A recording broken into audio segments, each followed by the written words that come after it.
시작해 보겠습니다. 오늘은 영상 규격하고 그 뭐냐 촬영 구도 관련해서 이야기할 겁니다. 톡으로 드린 게 지금 오늘 이야기할 자료들인데요.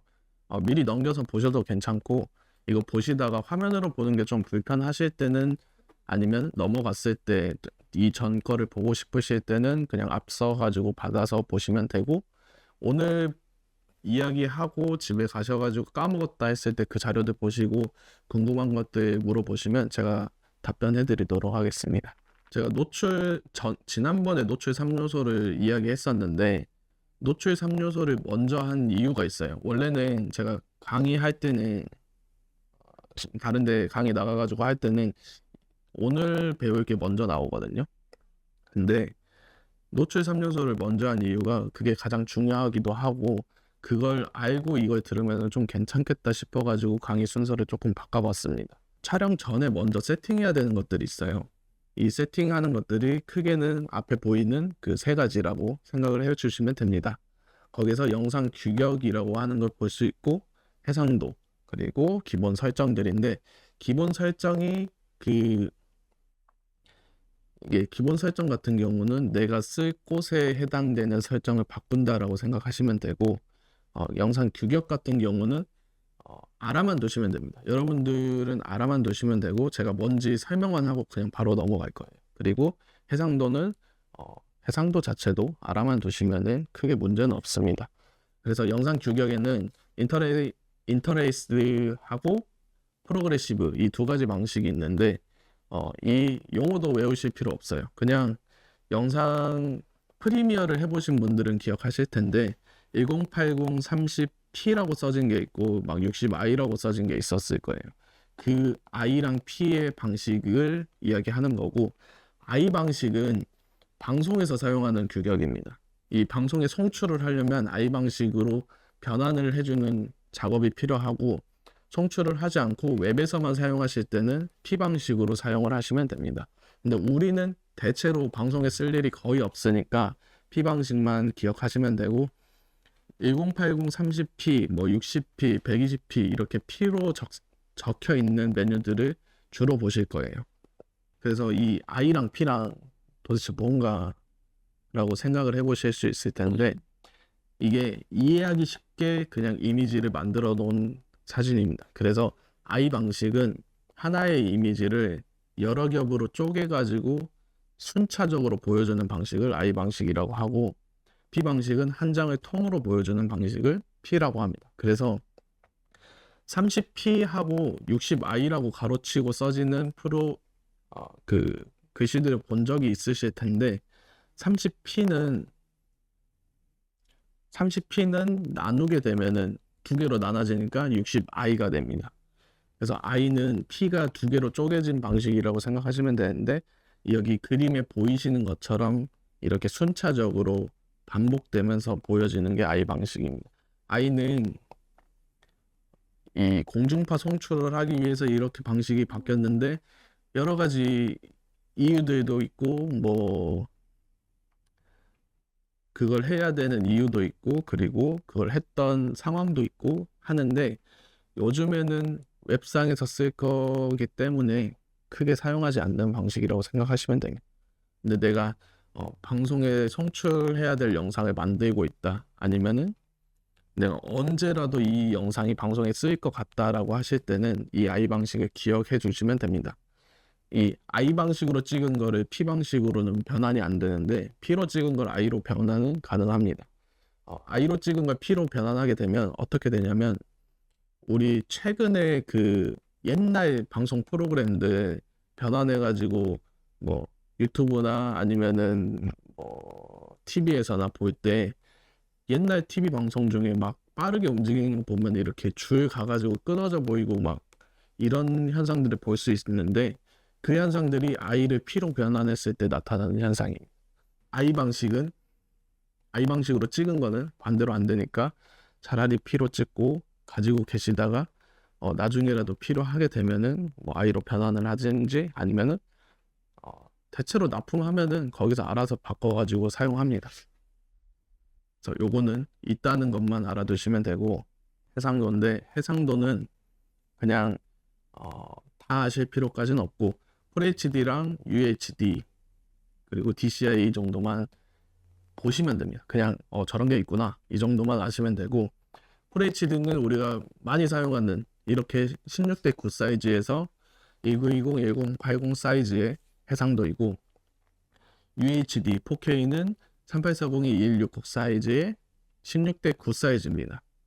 그래서 비율은 같은데 그냥 화소가 많아진 거고 여기서 뭐 8K로 넘어가는 7680에 뭐 4320 막 이렇게 되긴 하는데 이것까지 수치까지 다 외우실 필요는 없고 그냥 FHD를 같은 비율로 늘리면은 UHD가 된다, 4K가 된다 이 정도로 생각하시면 되고 DCI 같은 경우는 옛날 영화 방식 중에 하나입니다. 영화를 하신 분들이 보통 4K라고 했던 초창기 4K들이 DCI로 되어 있고 그리고 4096에 2160 사이즈로 나왔던 내용입니다.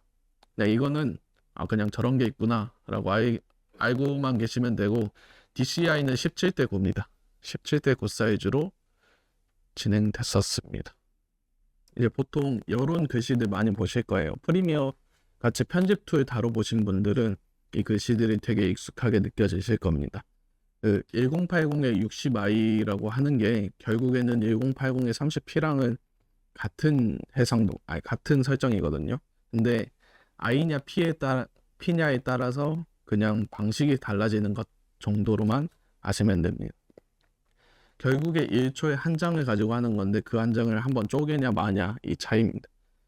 그리고 29.97로 이야기되는 것들을 보셨을 텐데 요거는 보통 방송을 송출할 때 쓰는 방식입니다. 29.97이라고 드랍프레임을 만드는데 이 드랍프레임으로 만들어서 송출을 시켜야지 이제 방송에서 문제없이 송출이 됐던 방식입니다. 그래서 예전에 저도 이제 방송에 납품할 때 1080 60i에 29.97로 만들어가지고 최종 출력을 해서 납품했던 기억들이 있습니다. 근데 우리는 거의 대부분 웹에서 쓰니까 요 두 가지가 그냥 있다 정도로 방송에서 쓸 때는 저렇게 쓴다만 기억하시고 우리는 1080 30p만 기억하시면 됩니다. 유튜브나 인스타그램이나 뭐 어디 페북이나 이런 데 올리실 때는 60i나 막 이렇게 드랍프레임 만드는 게 더 손해입니다. 이게 결국에는 이 P 방식이 화질이 더 좋고 I 방식이 화질이 조금 더 떨어지는 문제들이 있습니다. 그러니까 우리가 설정할 때는 P로 설정해 가지고 사용하시면 됩니다. 이 I 방식이 결국에는 아까 그림처럼 쪼개지다 보니까 궁극적인 화질에서는 P 방식에 밀립니다. 그리고 대신 그 장점으로는 I 방식은 용량이 적은 장점이 있어요. 이제 용량이 적으니까 공중파로 뿌리기가 편해지다 보니 I 방식을 사용한 것도 있고 뭐 다른 이유도 있습니다. 근데 그 이유도 있고 P 방식이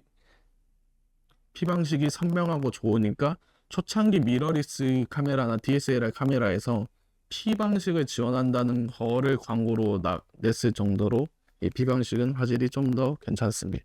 그리고 영상도 이제 기본적인 구조가 있어요. 이 구조에 맞춰서 영상을 제작하신다라고 생각을 하시면 영상 쉽게 만드실 수 있습니다. 이게 내가 구조에 맞춰서 생각을 하고 그 구조를 모듈화 시키면서 이거를 머릿속에 넣을 수만 있다면은 영상을 기획하고 구상하시는데 굉장히 도움이 많이 되실 겁니다. 흔히 그냥 막 올린 영상들이 아니라 어떤 영화라든지 방송이라든지 다큐멘터리라든지 이런 것들을 볼 때 모든 영상을 보면 다 이 구조로 되어 있습니다. 이 구조가 되게 별거 아닌 것 같은데 이 구조로 되어 있고 영상을 봐도 어떤 영상을 봐도 이 구조로 되어 있습니다. 처음에 인트로에서는 앞으로 이뤄질 일들이 얼마나 흥미로운지를 이 사람들의 이목을 집중시켜야 됩니다.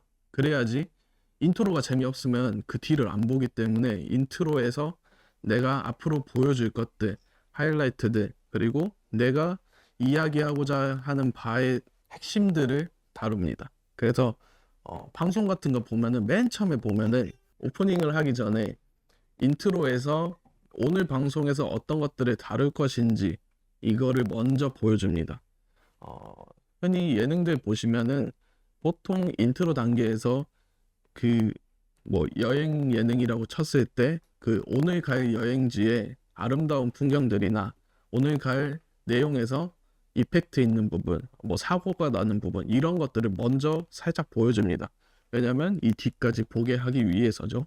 그리고 오프닝에서는 오늘 할 주제를 이야기합니다. 그래서 이 영상에서 오늘은 어디 뭐 장성군을 가볼 겁니다. 오늘은 뭐 저기 나주 가가지고 곰탕을 먹을 겁니다. 이런 식으로 오프닝에서는 오늘 나올 영상에 대한 주된 내용을 이야기를 해줍니다. 그래서 어떻게 할 건지, 가가지고 먹고 뭐 거기서 간식을 먹을 건지, 아니면 뭐 가가지고 먹고 어디 주변에 산성 같은 데 간다든지 이런 식으로 오프닝 때 주된 내용들을 다룹니다. 그래서 이 주된 내용들을 다룰 거를 미리 예고를 시켜주고 이제 그 다음엔 내용이 나오게 되죠.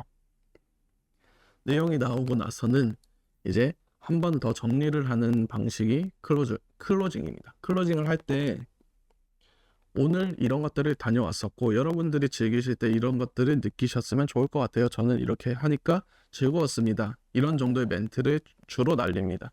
근데 이 정도는 영상이 아니더라도 책을 봐도 똑같습니다. 뭐 책을 보실 때 보통 주된 내용이 나오고 나서 맨 마지막에는 이제 좀 한가로운 내용들이 나오고 그 내용 안에서 뭐 주인공이 때로는 회상을 하기도 하고 때로는 이 일들로 벌어진 일들로 인한 그 후를 보여주기도 합니다.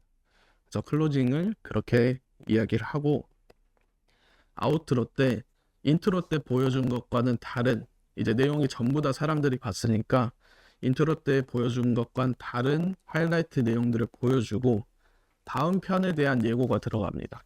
그래서 이 구조를 생각을 해보시면서 영상을 한번 기획을 해보시면은 어떤 영상을 하시든 간에 쉽게 구성을 하실 수 있습니다.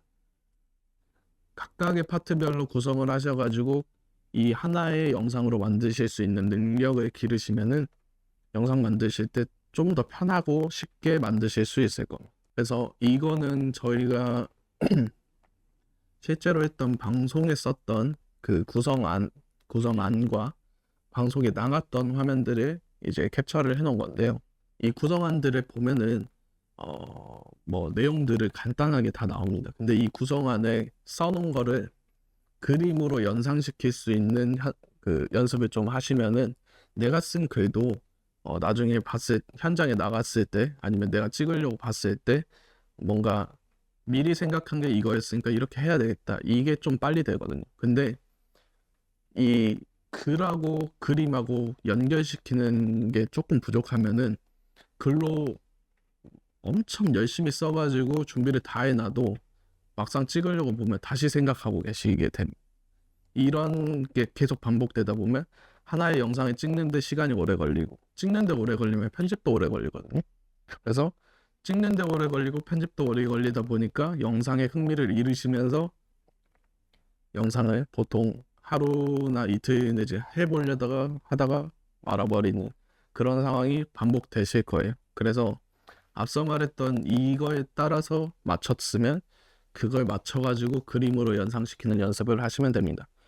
그림은 대체로 멀리서부터 가까이 오는 걸로 붙이면은 대체로 자연스럽습니다. 이 멀리서부터 가까이라고 한 게 이해가 안 되실 수도 있는데 그게 보통은 풀샷에서 오고 클로즈업으로 오고 그 다음에 미들샷 보여주고 이런 식으로 이 샷의 사이즈의 차이로 만듭니다.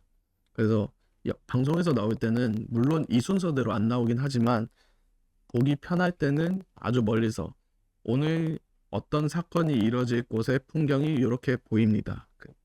저렇게 이쁜 곳에 있는 저 장소에서 오늘은 어떤 내용들을 다룰 겁니다를 보통 이야기를 합니다. 그래서 풀샷을 먼저 보여주고 이 장소의 특징을 보여주고 그 다음에 내가 하고자 하는 내용들을 알려주고 그리고 내가 오늘 어떤 일을 할 건지 한번 같이 가자라고 하는 식의 방송들이 많습니다. 결국 뼈대는 다 그거랑 똑같아서 이거를 기억하시면은 앞으로 방송 보실 때 뭔가 생각나는 게 있으실 거예요. 아까 멀리서부터 가까이 왔는데 요거는 또 반대입니다. 가까이에서부터 멀리 갔다가 인물로 들어가는 방식인데 두 개가 뜻하는 바가 조금 다릅니다. 보통 잘 모르는 장소를 보여줄 때는 이렇게 멀리서부터 보여주는 방식을 많이 쓰는데 사람들이 잘 아는 장소를 보여줄 때는 그 장소 안에서 특징을 먼저 보여준 다음에 장소를 보여주는 경우가 많아요. 이거는 선택의 차이고 풀샷과 클로즈업과 이 미들샷을 적절히 잘 배치를 해가지고 하는 것들은 순전히 선택입니다. 여러분들이 이 장소는 사람들이 모를 법하지 않아, 무조건 알 거고 웬만한 광주 사람들은 여기 다 알 거야 라고 하는 장소라고 치면은 오늘 그 장소에서 어떤 특징이 있을지를 먼저 보여주시고, 한마디로 하이라이트입니다. 하이라이트를 먼저 보여주고, 그게 이렇게 뭐 예쁘고 아기자기한 게 너네가 자주 봤던 이 장소에 있어를 설명해주는 그런 방식입니다. 그래서 이 두 가지 방식은 장소를 잘 아느냐, 사람들이 잘 아느냐 모르느냐로 나눠지고, 사람들이 집중시킬 때도 이 두 가지 방식이 많이 씁니다. 이제 촬영 구도를 이야기할 텐데, 구도가 저는 개인적으로 구도라는 말 자체를 별로 안 좋아합니다. 이 구도가 사실 이쁘게만 잘 찍으면은 이 법칙이 있지는 않고, 사람들이 봤을 때 모두가 이쁘다고 느끼면 그게 잘 찍은 거라고 생각을 하는데, 근데 이제 처음 접하신 분들은 이 구도에 맞춰서 먼저 찍어보는 걸 저는 추천드려요. 이 구도가 결국에는 이 구도를 알아야지 이쁜 각도를 또 얻어낼 수가 있고, 기본적인 이쁜 각도를 먼저 알아낸 다음에 내가 개발한, 아니면 내가 따로 생각해낸 구도를 만들어낸다면 이제 또 그게 자기만의 시그니처 화각이 되겠죠. 그 시그니처 화각을 만들 때 일단은 기본을 먼저 아시고 그 다음에 이제 쌓아 나가시면 됩니다. 이 구도 중에서 가장 많이 쓰는 게 인물이 나오는 것 중에서 가장 많이 쓰는 게 헤드룸하고 리드룸입니다. 이 헤드룸, 리드룸은 간단하게 이야기하면 머리 위에 공간하고 내가 눈이 바라보는 그 방향 안의 공간을 이야기합니다. 근데 옛날에는 제가 처음 배울 때만 해도 초반에는 이 리드룸, 헤드룸을 무조건 막 화면에서 몇 퍼센트를 주고 막 어쩌고 저쩌고 막 이렇게 하는 법칙들이 되게 많았는데, 요즘에는 그런 법칙들을 무조건 지켜가지고 만드는 영상들이 오히려 더 심심한 것 같아요. 요즘엔 또 되게 특이하고 자기들 개성들을 많이 살리는 영상들을 하다 보니 요런 법칙을 잘 안 지키는 것 같은데, 이게 뭔지를 먼저 알고 그걸 깨셔야지, 이거 모른 다음에 그냥 무작정 돼가지고 만드시면은 이게 왜 그런지 모르고 하시게 되고, 왜 그런지 모르면은 결국에 어떤 포인트로 잡혀야지 이쁜지를 잘 모릅니다. 혹시 마우스 보이시나요? 영상을 보실 때 하나만 생각하셔도 절반은 가져가는 게 하나 있는데, 상분할선입니다. 상분할선은 들어보신 분도 있겠지만 간단하게 설명드리면, 이 세로변에서 세로변을 3분할을 합니다. 그러니까 줄을 2개 그어서 동일한 길이로 3분할을 하고, 이 가로변에서 줄을 2개 그어가지고 3분할을 만듭니다. 그렇게 분할을 2개씩 만들면 이렇게 겹치는 구간이 4개가 생겨요. 이 4개가 생기는 곳에 무언가를 배치하면은 이쁘다라고 말하는 게 3분할 선입니다. 원래 이게 정확하게는 아니긴 한데 그냥 간단하게 이해하기 쉽게 말하면 이런 것들입니다. 그래서 3분할 선에 맞춰가지고 하는 거를 보통은 사람들이 이쁘고 안정적이다라고 느끼게 됩니다. 그래서 3분할 선에 뭐 인물을 배치해 놓고 인물이 바라보는 영역을 좀 넓게 주거나, 아니면 TV에는 시사 중에서 꼬꼬무 같은 프로그램들 있죠. 꼬꼬무 봐보면은 이 인물 리드룸이 굉장히 짧게 잡혀 있는 걸 볼 수 있어요, 화각 중에서. 근데 보통 그럴 때가 그 불안한 심리를 표현하거나 시청자들을 불안하게 만들 때 보통 그런 화각들을 사용하거든요. 그래서 인물이 리드룸이 되게 짧게 잡혀버리면은 시청하시는 분들이 불안하게 느끼고, 이 불안하게 느끼는 거를 화각으로 만들어 가지고 시청자들한테 전달을 해주는 그런 방식입니다. 그래서 화각을 어떻게 잡느냐에 따라서 사람들한테 어떤 느낌을 줄 수 있고, 그 느낌을 어떻게 주냐에 따라서 내가 받아들이는 영상들이 달라질 수 있습니다. 아까 말했던 풀샷과 클로즈업, 미들샷입니다. 풀샷은 보통 인물이나 내가 표현하고자 하는 바에 뭐 건물이 됐으면 건물이나 그게 전부 다 나오는 걸 풀샷이라고 합니다. 그래서 사람 같은 경우는 전부 다 나오고 내가 이쁘게 배치하려고 하다 보면은 보통 아래같이 화각이 잡힙니다. 근데 이것도 지금 이게 완전 풀 사이즈로 다 보이진 않는데 3분의 선에 맞춰가지고 인물을 배치했던 영상입니다. 그리고 클로즈업은 보통 이제 내가 보여주고 싶은 거에 집중시킬 때 많이들 쓰는 화각 중에 하나입니다. 그리고 사람의 눈으로 직접 보기 어려운 것들이다 보니 클로즈업이 좀 더 보통 사람들이 봤을 때 재미있게 느낍니다. 그리고 미들샷은 뭐 예를 들면은 어떤 사람이 말하고 있을 때 이 풀샷하고 클로즈업만 왔다 갔다 하게 되면 너무 넓고 너무 가까운 것만 보다 보니 보는 사람들은 조금 지치게 됩니다. 이게 갑자기 커졌다가 갑자기 작아졌다 막 이래 버리니까 눈이 작은 거에 맞춰져 있다가 갑자기 커지니까 다시 넓은 걸 보려고 하고, 이러다 보니 복잡해지기도 하고, 그거를 좀 완충해주는 장치로 미들샷이 들어가기도 하고, 이 배치에 따라서도 달라지기도 합니다. 일단 저는 촬영할 때 풀샷, 클로즈업, 미들샷을 붙이는 걸 가장 기본으로 생각합니다. 가장 기본으로 생각하는데, 이렇게 생각하는 이유가 한 문장으로 끝낼 수 있습니다. 이 한 문장으로 끝낸다라고 하는 게 어떤 거냐면, 아까 초반에 초반에 봤던 구성안을 예시로 들게요. 바닷가가 보이는 국립청소년 우주센터에서 오늘 이 MC가 어떤 체험들을 할 겁니다 라는 한 문장을 이 순서대로 풀어보자면, 바닷가가 보이는 이 청소년 우주센터에서 얘가 이 MC가 이런 어떤 내용들을 할 겁니다, 이런 순으로 보여주게 되면은 사람들이 자연스럽게 인지를 합니다. 아, 저런 바닷가 바로 옆에 있는 이쁜 장소에서 제가 뭘 하려나 보다, 제가 오늘 뭘 보여주려나 보다. 이 인식을 자연스럽게 하는 방식 중에 가장 가장 보편화되게 쓴다라고 생각하는 게 요 순서입니다. 그래서 뉴스를 보시면 이제 집에 가셔가지고 뉴스 같은 거 보시면 어디 기관이나 어디 장소를 설명하는 뉴스가 나올 때 무조건 이 순서대로 나옵니다. 거의 대부분 이 순서로도 나오고, 특히 지방으로 갈수록 이 순서를 다 딱딱 지킵니다.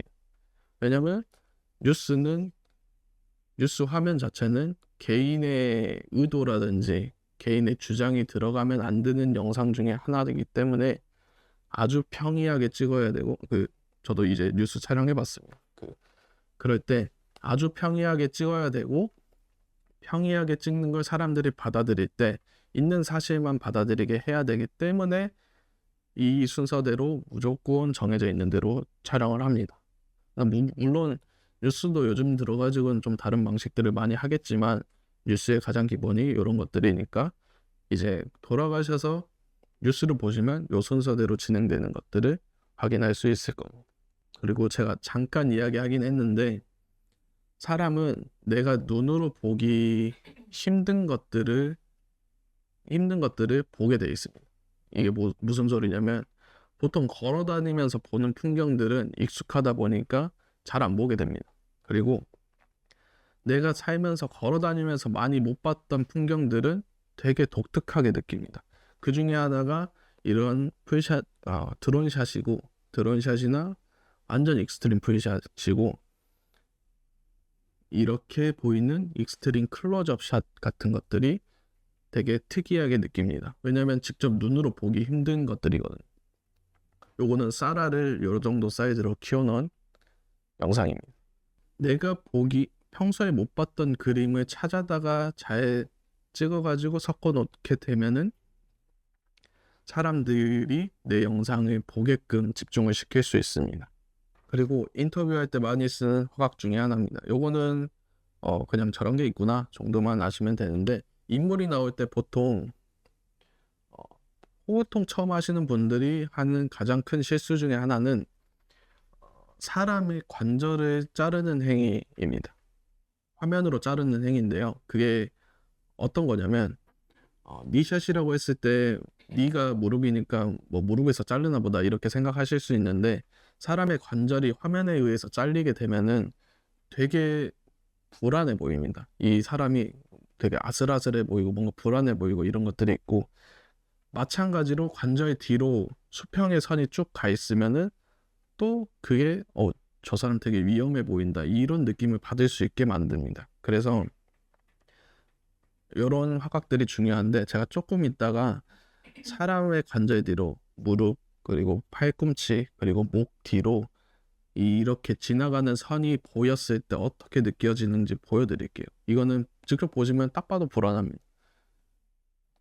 그리고 웨스트샷은 이제 배꼽선 살짝 위에서 잘리는 선이고, 바스트 샷은 가슴선 살짝 위에서 잘리는 그런 샷입니다. 이런 샷들이 있고, 인물을 잡을 때 이 세 가지 샷 중에 하나로 잡아가지고 하면은 대충 좀 안정적인 샷이다라고 느껴지게끔 촬영이 됩니다. 그리고 촬영할 때 트라이 삼각대나 보통은 들고 촬영하실 때 틸트, 그러니까 위에서부터 내리는 걸 틸트라고 하는데요. 올릴 때도 마찬가지예요. 그냥 수직으로 움직이는 걸 틸트라고 하는데, 내리면 틸업, 틸다운이고 올리면 틸업입니다. 그리고 패닝은 이 수평선에서 카메라가 옆으로 움직이는 걸 패닝이라고 하는데, 좌우 패닝은 그냥 뭐 좌패닝, 우패닝 뭐 이렇게도 말하기도 합니다. 요거는 카메라가 무빙하는 건데 좀 어지럽지 않고 좀 평범하게 보이게 만들려면 저 두 개를 한 번에 하시면 안 됩니다. 이렇게 내려와 가지고 옆으로 가고 이거를 하면은 좀 어지러워 보입니다. 그래서 틸트를 할 거면 틸트만 하고, 패닝을 할 거면 패닝을 하시면 가장 깔끔하게 보입니다. 요게 처음에 가장 많이 헷갈려 하시는 거예요. 그래서 나는 배웠으니까 틸 다운 해가지고 저기 사람이 있네, 패닝을 이렇게 따라가 버리면은 봤을 때 되게 끊기도 애매하고 보기도 힘든 그런 영상들이 나오게 됩니다. 그래서 내가 할 수 있으면 이 둘 중에 하나만 사용하시고, 둘 중에 하나만 사용했는데 괜찮다 싶으면 그냥 하시는데, 꼭 제가 학생들하고 이야기해 보면 그러면 대각선은 안 돼요 라고 물어보는데, 대각선은 또 다른 개념이니까 대각선으로 움직이는 건 상관없습니다. 근데 대각선으로 내려와 가지고 다시 패닝하거나 다시 틸업하거나 이게 이상해지는 거죠. 한 방향으로 움직였으면 그 방향만 움직이신다라고 생각하시면 가장 편합니다.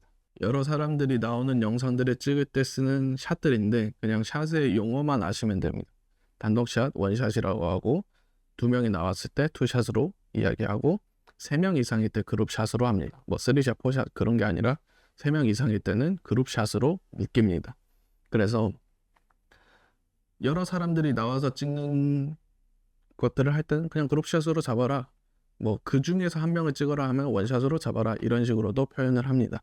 그래서 요거는 그냥 원샷, 투샷 다음은 그룹샷이다 라고만 생각하시면 됩니다. 제가 이제 준비한 내용은 다 끝났고, 요거를 카메라로 잡는 걸 한번 보여드리면서 실제로 어떤 느낌 차이가 있는지를 다 보여드릴게요. 이거를 직접 다 봐야지 느끼실 것 같아요. 이거는 이렇게 그림으로 봐서는 좀 이해하기가 어렵고, 그림으로 봐가지고 나중에 이제 집에 가서 해보려고 하면은 또 그 느낌이 안 나고 이런 문제들이 있으니까 한 분 한 분씩 카메라로 잡는 것들을 보여드릴 건데, 제가 여기서 먼저 한 번씩 보여드리겠습니다.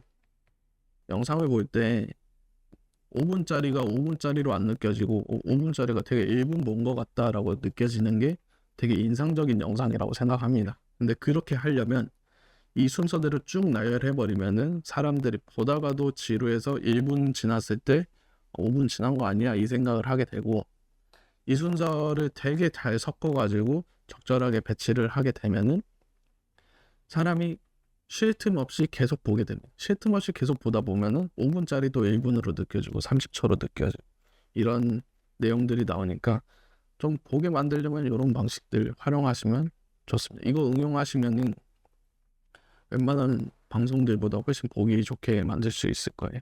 방송 어쩔 수 없이 안정적인 걸 가져가야 되는 경우도 있으니까 어쩔 땐 지루할 수도 있습니다. 요거 잘 사용하시면은 꽤 재밌으실 거예요. 동시에 하시려면 그렇게 카메라가 3대가 있어야 될 텐데 보통 제가 VJ 활동도 했었거든요. 그 방송 스팟 촬영들도 몇 번 했었는데 그때는 보통 혼자 나가니까 카메라가 하나여서 그럴 때 보통 어떻게 하냐면 큰 것부터 점점 들어가면서 찍습니다. 그래서 가게를 하나 홍보한다고 생각했을 때 가게 입구에서 가게 간판까지 다 나오게 풀샷을 하나 찍고, 그리고 간판 안에서도 내가 클로즈업으로 생각할 만한 거, 로고라든지 아니면 그 가게에 뭐 반찬 가게면 반찬이라고 써진 글씨라든지 이런 것들을 클로즈업 찍고, 그 클로즈업을 찍은 다음에 그 간판을 살짝 미들샷으로 찍어가지고 하면은 이렇게 한 세트가 되거든요. 그런 식으로 찍으면서 점점 들어갑니다. 그래서 들어가자마자 풀샷 하나 찍어주고, 그 안에서도 또 재밌을 만한 것들 클로즈업 하나 찍어주고, 만약에 반찬 가게라고 하면 거기서 반찬 클로즈업을 찍은 다음에 반찬을 하고 계시는 모습을 미들샷으로 찍어가지고 보여주면은 그 2세트면은 반찬 가게 설명이 끝납니다. 이런 데에 있는 반찬 가게에서 이런 아주머니가 이런 반찬 만들어 드립니다. 이런 식으로 되니까 설명하기에 가장 좋은 그 컷 배치 중에 하나입니다. 근데 여기서 좀 특징 주고 싶을 때 뭐 클로즈업이나 미들샷을 앞뒤로 왔다 갔다 하면서 바꿔주시는 거는 여러분 재량적으로 하시면은 좀 더 보기 편한 영상들을 만들 수 있습니다. 방송하는 PD들하고 방송이나 영상 만드는 사람들 중에서 보기 불편한 영상이다, 보기 편한 영상이다라고 하는 말들이 한 번씩 나올 거거든요. 다니다 보면 한 번씩 들을 수 있을 거예요. 그런 것들이 이런 거랑 뭐 좀 안 맞는, 예를 들어서 풀샷이 나왔는데 그 다음 컷이 풀샷이다 이래버리면 되게 보기 불편하다, 보는 사람들도 딱 느껴지거든요. 풀샷 다음에 풀샷 붙어버리면. 예를 들어서 저 2카메라가 다른 장소를 찍는 풀샷이라고 생각했을 때 컷 한 번 전환해줘. 이게 눈에 탁 튀게 됩니다. 이게 전체적으로 다 바뀌어 버리니까 뭔가 풀샷에서 풀샷으로 넘어오면 좀 어색한 느낌, 이런 것들이 들게 되고, 게다가 특히 방송이나 요거보다 훨씬 큰 TV로 보잖아요. TV로 보면은 더 느낌이 확 와닿습니다. 그래서 컷이 튄다를 보통 이런 걸로 표현을 합니다. 이런 게 컷이 튄다라고 합니다. 근데 또 클로즈업끼리는 또 붙어요. 클로즈업끼리는 또 이상하게 잘 붙더라고요. 그래서 이거는 해보시면은 내가 찍은 것 중에 풀샷들이 여러 개 있는데 풀샷 다음에 풀샷 나오게 만들어 보시면은 되게 뭔가 어색하다, 눈에 튄다 이런 느낌이 드실 거예요. 보통 저 리드룸 지킨 거를 제가 이렇게 보이거든요. 지금 딱 저 구도로 하면은 리드룸이 눈 앞쪽으로 표시된 저 공간이고, 리드룸이 지금 눈 앞쪽으로 있는 공간이고, 헤드룸이 지금 머리 위쪽인데, 지금 요 정도가 거의 딱 맞는 거라고 생각하시면 되고, 여기서 헤드룸을 더 줘볼게요. 헤드룸을 더 줘보면 뭔가 살짝 어정쩡한 느낌이 듭니다, 화면 자체가. 그리고 만약에 헤드룸을 더 좁게 줘보면 되게 사람이 갇힌 것 같은 느낌이 들죠. 그리고 반대로 이 리드룸을 너무 넓게 한번 줘볼게. 이렇게 줘버리면은 뭐 사람이 벽에 등대고 있는 느낌이 들고, 또 반대로 좁게 만들어 보면은 되게 불안하게 보이죠. 화각이 불안하게. 이 꼬꼬무 같은 데서 이렇게 일부러 불안하게 만들어 가지고 그 장면 전환하거나 내용을 전환시키기도 합니다. 뭐 그때 뭐 그런데 뭐가 어떻게 됐어 막 이런 걸 할 때 보통 이런 불안한 화각들을 하면서 상황을 제시하는. 옛날에는 이렇게 하면은 절대 찍지 말라 막 이런 소리를 들었었는데, 요즘에는 이것도 의도에 따라서 사용하는 방식인 것 같아요. 여기서 무릎을 자르게 되면은 좀 사람이 불안하게 서 있는 느낌을 받을 수 있어요. 제가 제대로 자를게요. 근데 보통은 니샷을 잡을 때는 이 무릎 아래쪽까지를 자릅니다.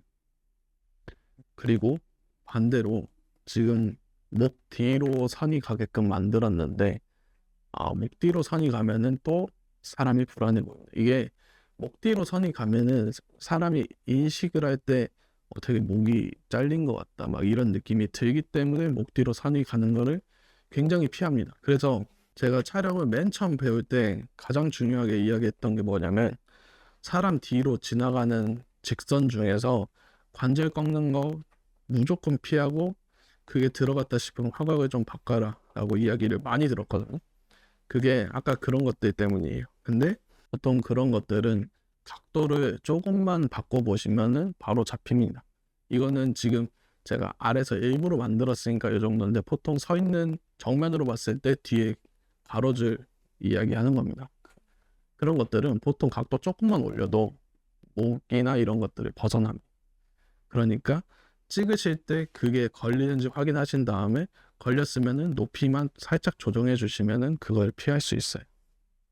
그래서 그렇게 해당되는 관절은 무릎하고 발목, 팔목, 팔꿈치, 목 이렇게 있고 이 관절들을 통과하는 무언가가 있다면은 가급적이면 피해 주시면 됩니다. 그리고 보통 찍을 때 머리 뒤쪽에 막 나뭇가지 같은 거 있어가지고 막 불난 것처럼 나오잖아요. 그것도 가능하면 다 피해 줍니다.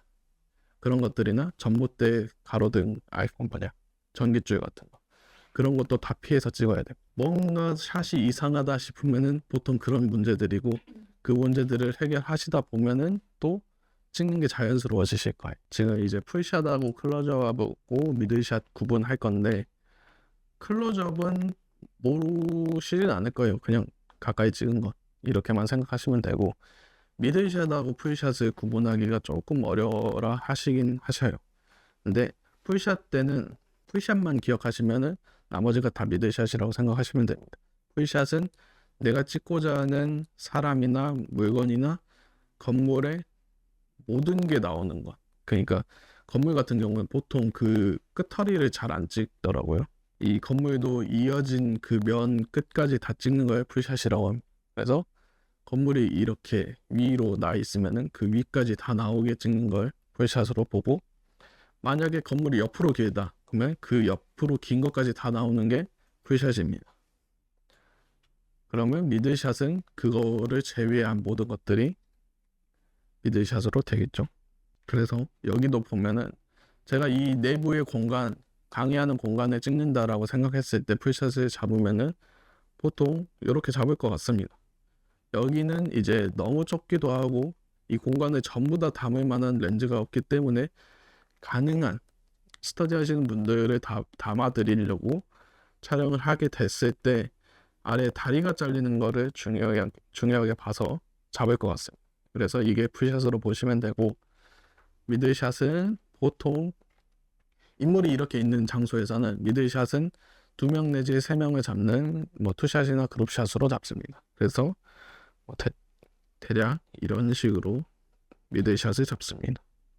그 다음에 클로즈업을 잡을 때는 보통 이 안에서는 이렇게 메모하신 게 있다면은 보통 이렇게 메모를 하는 모습들을 찍어주고 만약에 첨가하는 이제 되게 열심히 들으시는 분이 계시다면 그분의 얼굴을 클로즈업 하기도 합니다. 눈이라든지 끄덕이는 모습이라든지 이런 것들을 클로즈업 하니까 이 세 가지를 구분하셔가지고 사용하시면 어떤 영상이든 찍으실 수 있을 거예요. 네, 여기까지가 제가 준비한 강의고 이제는 그냥 가볍게 서로 이야기하는 시간을 나누고 급하신 분들은 먼저 가셔도 괜찮고 시간 괜찮으신 분들은 이야기하시다가 가셔도 괜찮습니다.